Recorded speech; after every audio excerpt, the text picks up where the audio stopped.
வரலாம் சொன்னார். அப்புறம்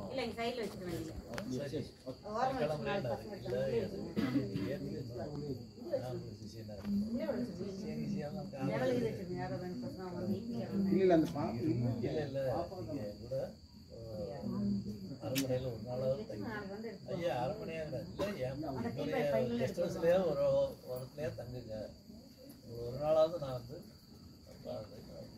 சொல்லி கூப்பிட்டு போய் அவருக்கு உணவெல்லாம் கொடுத்து அவரை வணங்கி ரொம்ப நம்பிக்கையோடு பண்ணார். அவர் பண்ணும்போது இவர் ஞான திருஷ்டியில் ஒரு பார்த்து சொன்னார், நீ நினைக்கிற இந்த அரண்மனை எல்லாம் உனக்கு பெர்மனன்ட் அப்படின்னு தளபதியை ஒன்று போட்டுட்டு இந்த ராஜாங்கத்தை அவன் அரசனாகணும்னு நல்லா பிளான் பண்ணிக்கிட்டு இருக்கேன். அதுக்கு உன்னுடைய பட்டத்து அரசி மகாராணியே அதுக்கு உடம்பு தெரியுமா?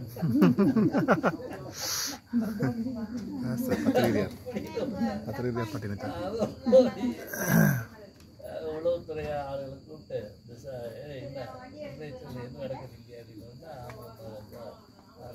பிளான் நடக்குது. ஆக்சுவலாக அவர் என்ன பண்ணியிருக்குன்னா அவனை அரெஸ்ட் பண்ணி அப்பீல் பண்ணியிருக்கணும். அவர் அவ்வளோ சாமி நிலையாமை பற்றி நல்லா தெரிஞ்சு போச்சு, எனக்கு அரசு வேண்டாம் ஒன்றும் வேண்டாம், ஏமா ஆள்றோன்னா ஆளட்டு எனக்கு ஏன்னா நீங்கள் ஏற்றுக்கலாம் முடியாது. நீ துறவுன்னா என்ன மாதிரி நீயும் வெளியே போய் துண்டை கட்டிட்டு வெளியே வா. நான் ஒரு மந்திர உபதேசம் பண்ணேன், அதை முடிச்சோட சேர்த்து உபாசனை பண்ணிக்கிட்டேன். 12 வருஷம் கழித்து ஒன்றா தமிழ்நாட்டில் சந்திக்கிறேன், திருவிடை மருத்துவத்தில் சந்திக்கிறேன். சரி திருவிடை மருத்துவம் 12 வருஷம் கழிச்சு சந்திக்கிறேன். 12 வருஷம் கழிச்சு தான் வந்தார்.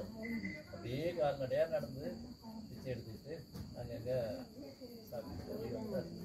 உபாசனை தான் சந்திக்கிட்டார். அவருக்கு ஒரு வாசல் இருந்தார், இவருக்கு ஒரு வாசல் இருந்தார். அவருக்கு தான் முதல்ல முக்தி கிடைச்சு. சீடருக்கு தான் ஃபர்ஸ்ட் கிடைச்சிச்சு. ஆமாம், குருவுக்கு அப்புறம் தான் கிடைச்சிச்சு. குரு ஆமாம், சீடனுக்கு தான் ஃபர்ஸ்ட் முதல் முக்தி. அப்புறம் இவர் அது எப்படி ஏன் முக்தி கிடைச்சுன்னா இவர் எல்லாம் உணவு கொண்டு வந்து கொடுப்பாங்க. சக்தி வச்சிருப்பாரு, அங்கே உணவு கொடுத்துருப்பாங்க. இவர் சாப்பிடுவார், மிச்சத்தை ஒரு நாய்க்கு போடுவார். நாய் ரொம்ப வாலாட்டிக்கிட்டே பக்கத்துலேயே அப்படியே அந்த நாயை அப்பப்போ தலையை கொடுத்துருவார். பெட்டாக் வளர்க்குறோம்ல, இவர் கோடீஸ்வரனாக இருந்தப்போ எத்தனையோ விலங்குகளை ஜாலியாக அவர் வளர்த்துருக்காரு இல்லையா, வளர்த்துருக்காரு, நல்லா தாம்பியமாக வாழ்ந்துருக்காரு. அந்த பழக்கத்தில் அந்த நாயை வந்து இருந்தார். அப்போ சரிங்க, சரி சரி சரி. அப்போ அவர் வந்து பத்திரிகையாற்ற வந்து ஒருத்தன் வந்து, சாமி எனக்கு ஏதாவது ரொம்ப கஷ்டத்தில் இருக்கேன், எனக்கு ஏதாவது எனக்கு நல்ல செல்வம் வளம் வர்ற மாதிரி எனக்கு ஒரு உதவி செய்யுங்க சாமி, எனக்கு வர முடியல அப்படின்னாரு. அதே நானே சும்மா உட்காந்துருக்கேன், என்கிட்டே கேட்குறேன். அந்த கௌர வாசல்ல ஒரு சம்சாரி ஒருத்தர் இருக்காரு.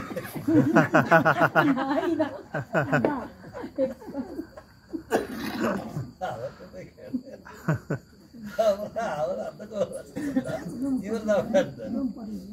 சாமி என்ன நான் அப்படின்னு இவர் அதே மாதிரி பேசுனார். இல்லை அந்த கௌர வாசலை கேட்டேன், அங்கிருந்த பரதேசி என்ன சொன்னாரு, இந்த கௌர வாசல்ல ஒரு சம்சாரி இருக்காரு, அவர்கிட்ட போய் கேளுன்னு சொன்னார். சம்சாரின்னு சொன்னானா?